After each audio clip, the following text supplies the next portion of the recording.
ഗുരുവായൂരപ്പന് 37 പവന്റെ കനകകിരീടം കൊടുത്തു. അവൻ എന്തായാലും ശരി, അവൻ അത് ചെയ്യേണ്ട ആവശ്യമുണ്ടോ? കഴിഞ്ഞ ദിവസമാണ് എല്ലാവർക്കും വിഷമം വന്ന ഒരു ന്യൂസ് വന്നത്. പിറവത്ത് 4 അംഗ കുടുംബം ആത്മഹത്യ ചെയ്തത്. വലിയ ക്യാഷുള്ള ആൾക്കാരല്ല, മീഡിയം ഫാമിലി അല്ല, ലോ ഫാമിലി അല്ല. തെരുവിൽ കിടന്നിറങ്ങുന്ന 4 പേരാണ് ആത്മഹത്യ ചെയ്തത്. അതിൽ 7 വയസ്സുള്ള ഒരു കുട്ടിയും 2 വയസ്സുള്ള ഒരു പിഞ്ചുകുട്ടിയും അന്ധയായ ഒരു ഭാര്യയും ഒരു ബലഹീനനായിട്ടുള്ള ഒരു ഭർത്താവും. സാമ്പത്തിക ബുദ്ധിമുട്ട് കൊണ്ടായിരിക്കാം മേ ബി അവർ ആത്മഹത്യ ചെയ്തത്. എനിക്ക് ഏറ്റവും കൂടുതൽ ആ വീഡിയോയിൽ ആ കുട്ടികളുടെ അവസ്ഥ ഓർത്തിട്ടാണ് എനിക്ക് ഒരുപാട് വിഷമമായി. ഒന്നും അറിയാതെ അച്ഛന്റെ അമ്മയുടെ കൈ പിടിച്ച് തുള്ളിച്ചാടി നടക്കുന്ന 7 വയസ്സുള്ളതും 2 വയസ്സുള്ള കുട്ടികൾ.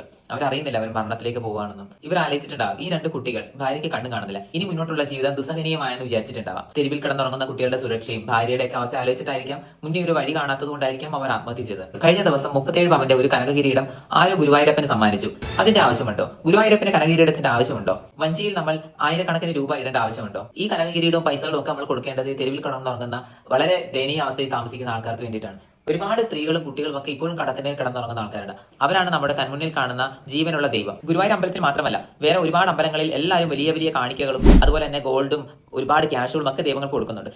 ഞാൻ തന്നെ അമ്പലത്തിൽ പോയാൽ തന്നെ ഏതെങ്കിലും ഒരു കോയിൻസ് എടുത്ത് ഞാൻ വഞ്ചിയിൽ ഇടുകയാണ് ചെയ്യുക. പിന്നെ ഞാൻ അവിടെ കൊടുക്കുന്നത് തിരുമേനിക്ക്, അവിടെ ദൈവത്തെ പൂജിക്കുന്ന തിരുമേനിക്ക് ഞാൻ ക്യാഷ് കൊടുക്കും. അദ്ദേഹത്തിന് ക്യാഷ് കൊടുക്കുന്നതായിരിക്കും ദൈവങ്ങൾക്ക് ഏറ്റവും കൂടുതൽ ഇഷ്ടം. കൂടുതലൊന്നും പറയാൻ വയ്യ. അപ്പം ബൈ.